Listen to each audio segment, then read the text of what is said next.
Hello, आज मैं आप लोग को करवाने वाली हूँ चैप्टर 11 सांख्यिकी का एक्सरसाइज 11.2। मेरे पहले एक वीडियो में मैंने ऑलरेडी आप लोगों को सांख्यिकी चैप्टर का 11.1 एक्सरसाइज करवा दिया है। जिन्होंने अभी तक वो वीडियो नहीं देखा है, मेरे यूट्यूब चैनल में जाकर वीडियो देख लें और मैं लिंक भी डिस्क्रिप्शन बॉक्स में शेयर कर दूंगी। 11.1 एक्सरसाइज में हम लोगों ने आवृत्ति विभाजन तालिका किस तरह से बनाना है वो सीखा था। इस एक्सरसाइज में हम लोग दो चीज बनाना सीखेंगे। एक सीखेंगे आवृत्ति बहुभुज, एक सीखेंगे आवृत्ति बहुभुज बनाना। ठीक है। और नंबर 2 सीखेंगे आयत लेख चित्र बनाना। ये दोनों ही आप लोग ग्राफ पेपर में बनाओगी। टेबल आप लोग बनाओगी आप लोग की कॉपी में, या ग्राफ पेपर के पीछे भी बना सकती हो, व्हाइट जगह जो रहता है। और जो आवृत्ति बहुभुज है और जो आयत लेख चित्र है वो आप लोगों को ग्राफ पेपर में ही बनाना है। ठीक है। तो सबसे पहले हम लोग टेबल बना लेते हैं। उसके लिए हम लोग पहले पढ़ते हैं क्वेश्चन नंबर 1। पृथा के विद्यालय के 75 शिक्षार्थियों द्वारा प्राप्त अंकों का आवृत्ति बहुभुज अंकित करें। देखो यहाँ एक टेबल दिया हुआ है, उसके बाद लिखा हुआ है वर्गांकित कागज पर ये कुछ पॉइंट्स दिए हुए हैं 20,0, 30,12। ये सारे पॉइंट्स आप लोग को वहां पुट करना है ग्राफ में और फिर इनको मिलाकर एक आवृत्ति बहुभुज का अंकन करना है। वो मैं आप लोग को बताऊंगी किस तरह से आवृत्ति बहुभुज बनाते हैं। पर उसके लिए सबसे पहले हम लोग टेबल बना लेते हैं। टेबल में दिया हुआ है यहाँ पर नंबर 1, यहाँ फर्स्ट कॉलम में है प्राप्तांक, सेकंड कॉलम में है शिक्षार्थियों की संख्या,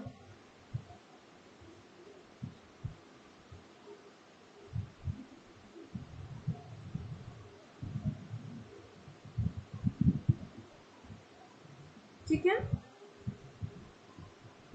तो जो इन्फॉर्मेशन है वो लिखते हैं। 30 मार्क्स मिला है कितने स्टूडेंट्स को?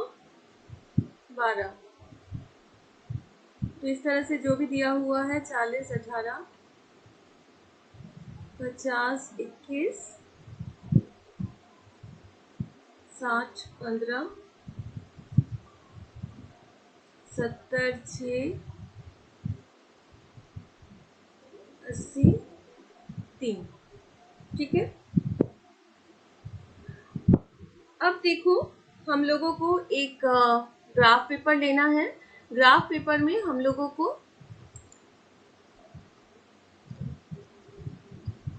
आप लोग देख ही रही हो। देखो मैंने ऑलरेडी ग्राफ पेपर में ये जो अक्ष है खींच दिया है। ये है एक्स अक्ष और ये है वाई अक्ष। आप लोग ऑलरेडी जो आप लोग का लेखा चित्र वाला चैप्टर है उसमें आप लोग पढ़ चुकी हो।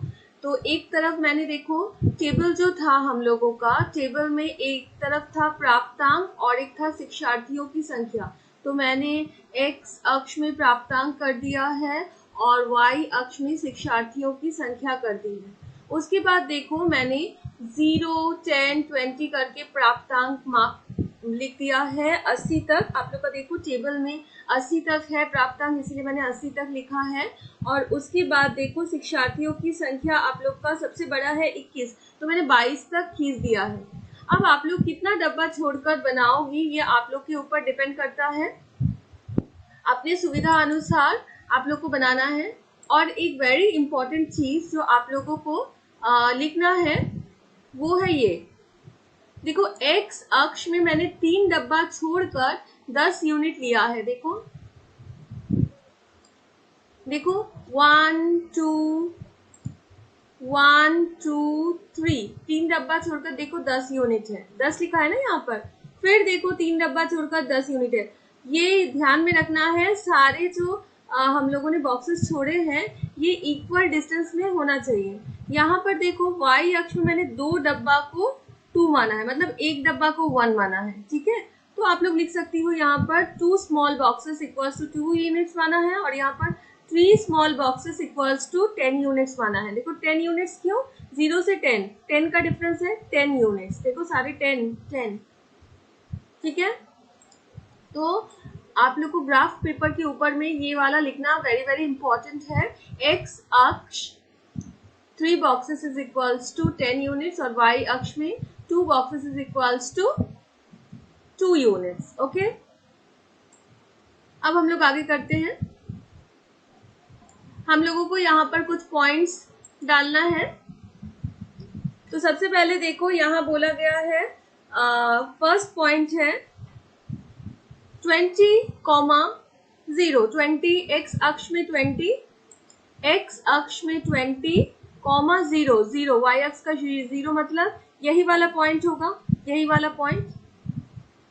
तो यहाँ पर हम लोग एक पॉइंट दे देते हैं, ठीक है।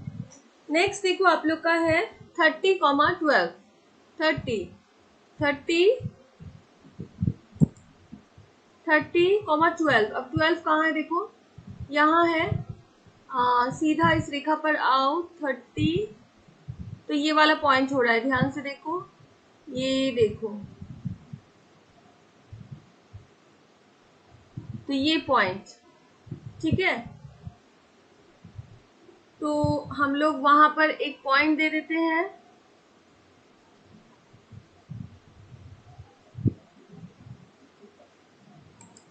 ठीक है। नेक्स्ट पॉइंट क्या देना है, देखो 40,18, 40,18, 18 कहाँ है। अब आप सीधा 40 के लाइन पे 18 खोजो, ये आ गया हम लोग का 18, ठीक है। तो यहाँ पर एक पॉइंट दे दी, देखो 18।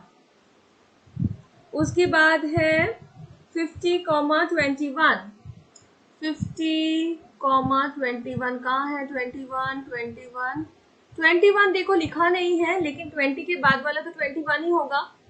तो आप लोग ठीक यहाँ पर, ठीक है। नेक्स्ट है 60,15, 60,15, 15 किधर है, देखो 15, 14 और 16 के बीच वाला 15 है, और हम लोग को कहाँ तक जाना है, हम लोग को 60 मतलब यहाँ पर, ठीक है। नेक्स्ट है 70,6, 70,6 कहाँ है, देखो ये वाला लाइन 6 है, ठीक, 70 यहाँ पर है, तो यहाँ पर पॉइंट दे दिए, ठीक है। उसके बाद है 80,3, 80,3, यहाँ पर 3 होगा, ये 80। अब यहाँ पर देखो 90,0 है, जो मैंने नहीं बनाया है, तो मैं थोड़ा सा बना देती हूँ यहाँ पर आगे, मैं लाइन को थोड़ा सा खींच देती हूँ,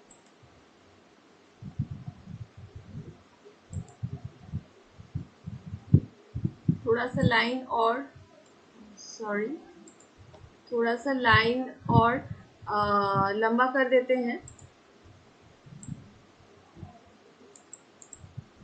वरना आप लोग को पॉइंट्स नहीं मिलेगा। तो मैंने थोड़ा सा और लाइन लंबा कर दिया, और यहाँ पर हम लोग का 3 डब्बा छोड़कर, हम लोग का 1 2 3, ये 3 डब्बा छोड़कर हम लोग का ये वाला पॉइंट हो जाएगा 90,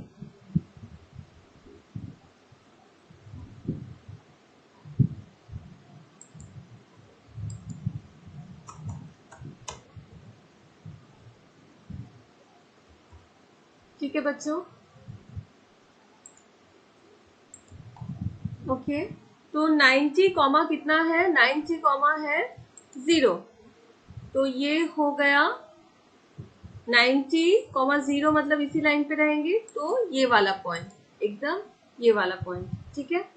अब नेक्स्ट काम है हम लोगों का, ये जो सारे पॉइंट्स मिल गए हैं, सारे पॉइंट्स को हम लोग को जोड़ देना है, तो हम लोग का बन जाएगा आवृत्ति बहुभुज, ठीक है। तो हम लोग सबसे पहले इन दोनों को जोड़ेंगे यहाँ से, ठीक है बच्चों। उसके बाद इसके साथ ये जोड़ दिया।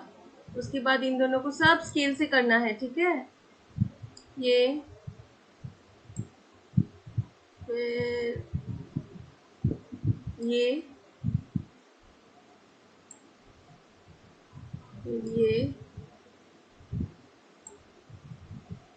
फिर ये फिर लास्ट में ये। तो ये है हम लोगों का आवृत्ति बहुभुज। क्लियर आप लोगों को?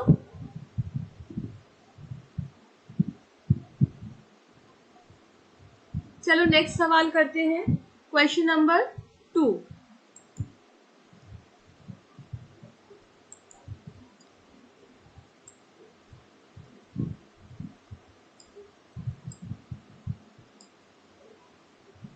क्वेश्चन नंबर 2 में लिखा हुआ है, निम्न आवृत्ति विभाजन तालिका का आवृत्ति बहुभुज अंकित करें।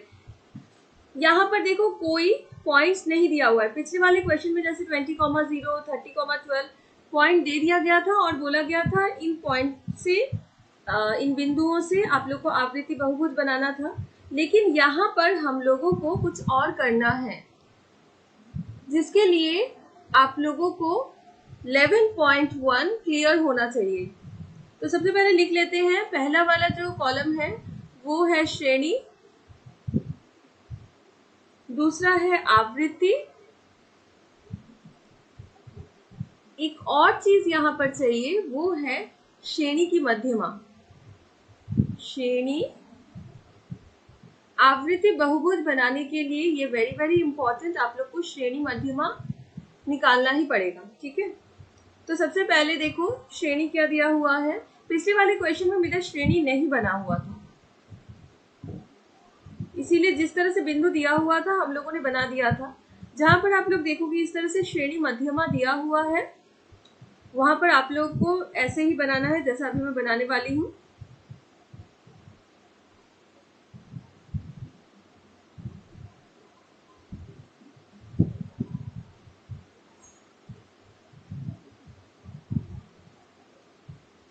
करस्पॉन्डिंग हम लोग आवृत्ति लिख देते हैं 4, 10, 24, 12, 20 एंड 8, ठीक है। अब श्रेणी मध्यमा मैंने आप लोग को बता दिया था 11.1 एक्सरसाइज में किस तरह से निकालना है, बनाना है। तो हम लोग क्या करेंगे, इन दोनों को प्लस करेंगे और डिवाइडेड बाय 2 करेंगे। तो 0 प्लस, एक मैं बना के दिखा रही हूँ, इस तरह से बनाना नहीं है आप लोग को, रफ में करोगी। 0 प्लस 5/2 मतलब 5/2 मतलब 2.5, तो ये हो गया श्रेणी मध्यमा। नेक्स्ट वाला इसी तरह से होगा 5 plus 10/2 that is equals to 15/2 that is equals to 7.5। उसके बाद आ जाएगा, आप लोग करके देखना, 12.5। उसके बाद होगा 17.5, उसके बाद होगा 22.5, उसके बाद होगा 27.5। क्लियर? क्लियर बच्चों? तो अब आप लोग कैसे करोगी, ये जो श्रेणी मध्यमा है,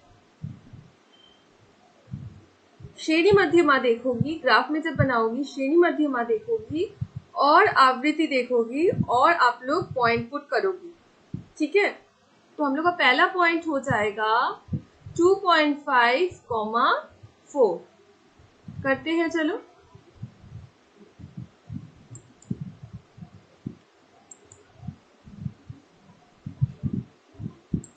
वेरी इंपॉर्टेंट, ये देखो मैंने पहले से बना के रखा था अक्ष, तो मैंने 0, 0, 5, 10, 15, 20, 25 करके बना लिया है। इधर भी बनाया है, देखो यहाँ पर देखो मैंने 1, 2, 3, 4 4 डब्बा छोड़कर 5 बनाया है, फिर 4 डब्बा छोड़कर 10 बनाया है। इस तरह से बनाया है मैंने श्रेणी। तो लिख भी देना है आप लोग को। देखो मैंने लिख दिया है, x अक्ष में 4 बॉक्सेस इक्वल्स टू 5 यूनिट और y अक्ष में 5 boxes equals to 5 unit. y अक्ष में मैंने 1 2 3 4 5 5 बॉक्स को 5 यूनिट माना है। ठीक है, 5 यूनिट क्यों, ये आशा करती हूँ आप लोगों को क्लियर है। देखो 5 यूनिट्स, 5 का गैप है, क्लियर। अब आगे करते हैं। तो पहला पॉइंट हम लोग का था 2.5, 4। ये तो श्रेणी है ना, देखो ये तो श्रेणी है। तो श्रेणी में देखो हम लोग का 2.5 था। मैं एक और बार आप लोग को दिखा रही हूँ। देखो श्रेणी में था 2.5, तो 2.5 का था 4, फिर 7.5 का था 10, फिर 12.5 का था 24। तो इस तरह से करेंगे हम लोग। 2.5 का 4, तो हम लोग करते हैं, चलो 2.5 मतलब 0 और 5 के बीच वाला, मतलब ये वाला पॉइंट। 2.5 का 4 मतलब हम लोग गिन लेते हैं 1 2 3 4, तो हम लोग का ये वाला पॉइंट हो जाएगा। ठीक है, नेक्स्ट है 7.5 10। 7.5 ठीक बीच वाला, 5 और 10 के बीच वाला 7.5। 7.5 का है 10, तो ये वाला पॉइंट। ठीक है, नेक्स्ट है 12.5 का 24, तो ठीक 10 और 15 के बीच वाला 12.5। 12.5 का 24 दिया हुआ है, तो थोड़ा ऊपर, ठीक 25 के एक बॉक्स नीचे हो गया हम लोग का 24। ठीक है, नेक्स्ट है 17.5 का 12, तो 15 और 20 के बीच वाला 17.5। 17.5 का 12 मतलब 10 के बाद 1 2। ठीक है, देखो 12, ये 10 के बाद 1 2। नेक्स्ट है 22.5 का 20। 22.5 20 और 25 के बीच वाला 22.5 का 20 तक जाएंगे। ठीक, यहाँ पर क्लियर। देखो ये देखो 20 है यहाँ पर इस लाइन में। ठीक है, नेक्स्ट है 27.5 का 8। 27.5 25 और 30 के बीच वाला, तो बीच में चलते हैं 8 मतलब यहाँ पर देखो इधर 8 है। ठीक है,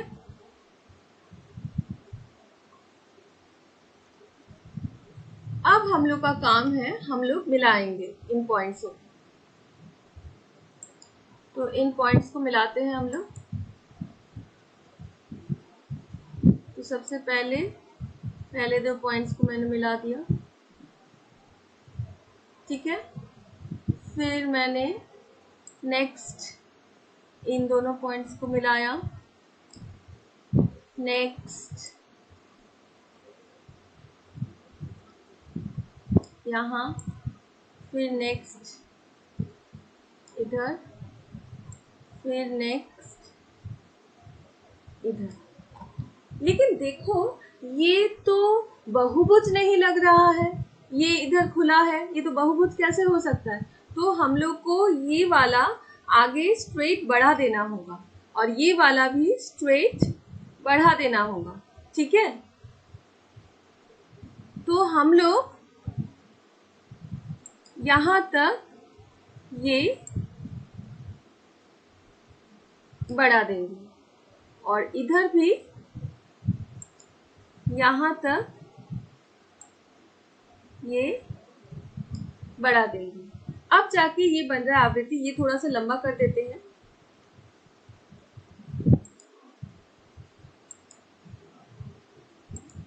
ये लाइन थोड़ा सा और लंबा कर देते हैं, ये जो हम लोगों का एक्स अक्ष है, ठीक है। तो ये बन गया हम लोगों का आवृत्ति बहुभुज। आप लोग एक बात ध्यान में रखना, मैंने जो ये मिलाया है, ठीक, ये देखो 2 बॉक्सेस के बाद मैंने देखो हर एक पॉइंट जो लिया था यहाँ, क्योंकि 4 का गैप था 5 यूनिट में, हम लोग को 2.5 चाहिए था, 2.5 चाहिए था, तो 5 बीच वाला पॉइंट होगा ये वाला, और ये वाला देखो 2 डब्बा है, ठीक है, बीच वाला। तो मैंने भी यहाँ देखो 2 डब्बा छोड़कर ही पॉइंट लिया था और इसको मिलाया है। यहाँ भी देखो 2 डब्बा छोड़कर ही पॉइंट लिया था और इसको फिर मिलाया है। क्लियर? तो ये है हम लोगों का आवृत्ति बहुभुज।